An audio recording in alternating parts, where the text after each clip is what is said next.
Assalamualaikum warahmatullahi wabarakatuh.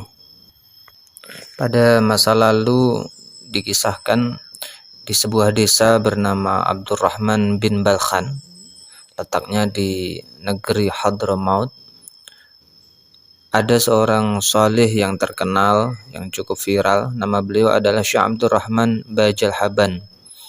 Beliau adalah seorang wali yang memiliki derajat yang tinggi di sisi Allah Subhanahu wa taala, namun beliau tidak mengetahui bahwa beliau memiliki keistimewaan sebagaimana disebutkan. Nah, keistimewaan ini diberikan Allah Subhanahu wa taala kepada Syekh Abdurrahman Bajal Haban karena memiliki istri yang cerewet, istri yang akhlaknya kurang baik.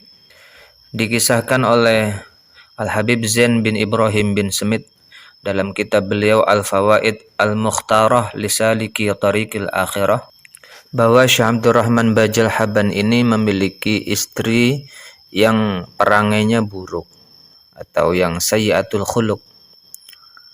Setiap kali bertemu dengan beliau selalu mengucapkan kata-kata yang kasar. Setiap bertemu selalu memasang muka yang tidak menyenangkan. Akhirnya suatu hari Syekh Abdurrahman ini memutuskan untuk meninggalkan istrinya.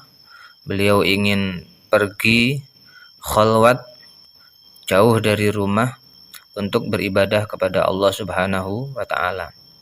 Akhirnya beliau melakukan perjalanan menuju sebuah hutan belantara yang cukup lebat. Kemudian beliau memasuki hutan tersebut. Nah, di tengah hutan tidak disangka-sangka tiba-tiba beliau bertemu dengan dua orang yang terlebih dahulu sudah berada di dalam hutan tersebut. Akhirnya Syekh Abdurrahman berkata kepada kedua orang itu bahwa beliau ingin bersama mereka untuk tinggal di dalam hutan bersama-sama beribadah kepada Allah Subhanahu wa taala. Kedua orang itu kemudian mengizinkan Syekh Abdurrahman, akan tetapi dengan syarat. Syekh Abdurrahman bertanya, syaratnya apa? Syaratnya kita bergantian untuk menyediakan makanan setiap hari. Lalu caranya bagaimana? Mereka menyediakan makanan tersebut. Caranya adalah dengan melakukan sholat, kemudian berdoa kepada Allah Subhanahu wa taala. Kemudian tibalah giliran orang yang pertama untuk menyediakan makanan tersebut. Pada saat itu orang yang pertama melakukan sholat, kemudian berdoa kepada Allah Subhanahu wa taala, "Ya Allah, aku memohon kepadamu."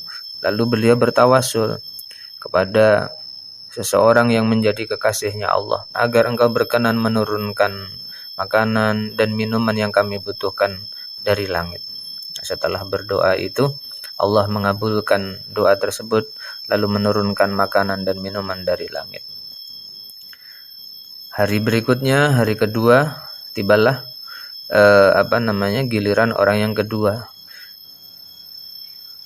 Orang tersebut juga sama. Di hari kedua dia melakukan sholat, kemudian berdoa kepada Allah, "Ya Allah, aku memohon kepadamu, bertawasul kepada kekasihmu, kepada auliamu." Lalu dia menyebut nama kekasih Allah yang beliau tawasuli itu, agar engkau berkehendak untuk menurunkan makanan dan minuman dari langit. Setelah doa itu Allah mengabulkan dan menurunkan makanan dan minuman dari langit. Tiba giliran ketiga, hari ketiga. Ini gilirannya Syekh Abdurrahman Bajal Haban. Beliau kemudian bingung, "Ya Allah." Setelah salat, beliau bingung. "Ya Allah, aku harus bertawasul dengan siapa agar engkau berkenan menurunkan makanan dan minuman sebagaimana engkau menurunkan makanan dan minuman untuk teman-teman saya." Akhirnya beliau terinspirasi untuk berdoa dengan wali yang ditawasuli oleh kedua orang temannya di hari-hari sebelumnya. Lalu beliau salat dan berdoa, bermunajat kepada Allah Subhanahu wa taala, "Ya Allah, aku memohon kepadamu agar berkenan menurunkan makanan dan minuman dari langit." Dengan bertawasul kepada wali yang ditawasuli oleh kedua orang teman saya di hari-hari sebelumnya. Setelah doa itu Allah menurunkan makanan dan minuman dari langit yang jumlahnya lebih banyak daripada makanan dan minuman yang diturunkan untuk kedua orang sahabat Syekh Abdul Rahman di hari-hari sebelumnya. Nah, melihat kejadian ini, dua orang teman Syekh Abdul Rahman heran. Ini hebat juga orang ini, ternyata Allah mengabulkan doanya dan justru makanan yang diberikan Allah, minuman yang diberikan Allah untuk dia ini lebih banyak. Kedua orang itu bertanya kepada Syekh Abdul Rahman. Ini belum tahu namanya, kalau dia Syekh Abdul Rahman, kalau beliau Syekh Abdul Rahman belum tahu.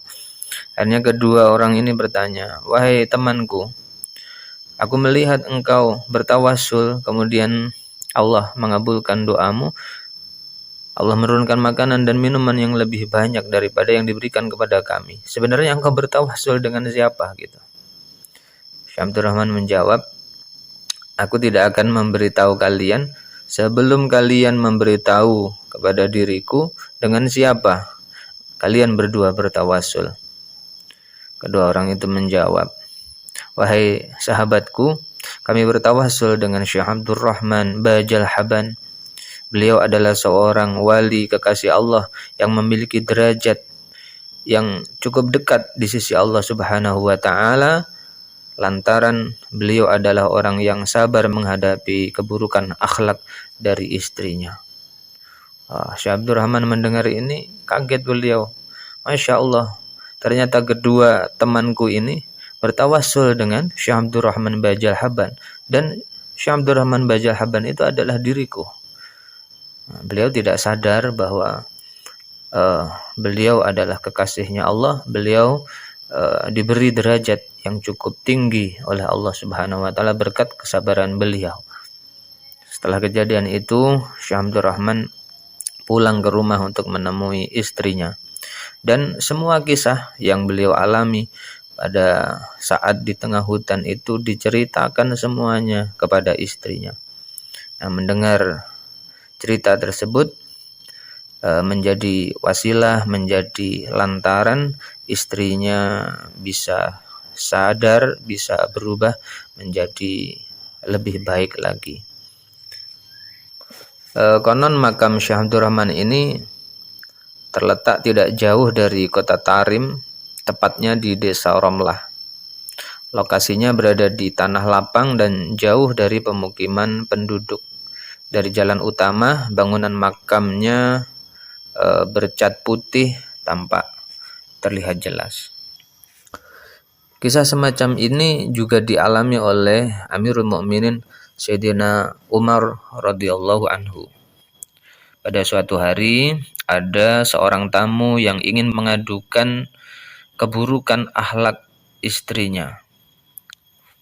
Akhirnya tamu ini datang ke majelisnya Sayyidina Umar Amirul Mukminin, dan ketika tamu ini berada di tengah majelis, tamu ini melihat ternyata Sayyidina Umar pada saat itu sedang marah terhadap istrinya. Tamu-tamu ini hanya diam berdiri, tidak berbicara apapun, sambil melihat semua kejadian yang terjadi pada saat itu. Setelah itu Sayyidina Umar memanggil, Wahai rajul, kamu datang ke sini ada keperluan apa?" beliau kata Sayyidina Umar. Tamu itu kemudian menjelaskan, "Wahai Amirul Mukminin, kami datang untuk bertamu kepadamu untuk mengadukan tentang keburukan perilaku istri-istri kami kepada panjenengan. Nah, setelah kami masuk ke rumahmu, setelah kami masuk ke majelismu, ternyata panjenengan juga mengalami sesuatu yang sebenarnya ingin kami keluhkan kepada panjenengan. Jadi masalah jenengan dan masalah kami ini sebenarnya sama saja," gitu. Lalu Sayyidina Umar bin Khattab berkata kepada para tamu-tamunya, "Ya akhi, wahai saudaraku, sebenarnya saya marah terhadap perilaku istri saya, tetapi saya berusaha sabar menghadapinya. Karena apa? Karena walaupun istri-istri itu melakukan kesalahan, tetapi peran mereka cukup besar di dalam keluarga. Mereka adalah orang-orang yang memasak makanan-makananku, yang setiap hari mencuci pakaianku, memenuhi kebutuhan-kebutuhanku, yang menyusui anak-anakku. Kalau suatu saat mereka melakukan kesalahan, tentu kesalahan ini tidak membuat saya lupa dengan semua kebaikan-kebaikan yang sudah mereka berikan di tengah-tengah keluarga saya. Nah, kisah semacam ini juga dialami oleh Nabiullah Yunus alaihi salam. Diceritakan oleh Al-Imam Ghazali di dalam kitab Al-Ihya. Beliau menceritakan bahwa suatu hari ada sekelompok kaum bertamu kepada Nabiullah Yunus alaihi salam. Ya, karena ada tamu, Nabiullah Yunus melayani tamu-tamu tersebut. Beliau keluar masuk rumah untuk melayani para tamu-tamunya. Lah, pada saat beliau keluar masuk rumah itulah istrinya selalu mencaci maki Nabiullah Yunus dengan kalimat-kalimat yang tidak pantas, kalimat-kalimat yang seharusnya tidak diucapkan oleh seorang istri. Tapi Nabiullah Yunus diam saja menghadapi ucapan-ucapan istrinya tersebut. Para tamu itu terus melihat kondisi itu sambil mereka heran. Ini ada istrinya Nabi tapi akhlaknya seperti ini, dan nabinya menghadapinya dengan sabar dan cukup dengan diam. Nabiullah Yunus kemudian berkata kepada tamu-tamunya, "Wahai tamu-tamuku, jangan heran, karena suatu hari aku pernah berdoa kepada Allah Subhanahu wa Ta'ala, ya Allah, kesalahan-kesalahan yang saya perbuat di dunia ini, kemudian Engkau berkehendak untuk menyiksaku di akhirat karena kesalahan-kesalahan tersebut, maka janganlah Engkau menyiksa diriku di akhirat, cukuplah Engkau menyiksa diriku di dunia ini. Fajilhu li fid dunya." Allah Subhanahu wa Ta'ala kemudian menurunkan wahyu kepada Nabiullah Yunus, "Wahai Yunus, sesungguhnya siksaanmu adalah bintu fulan, maka nikahilah dia."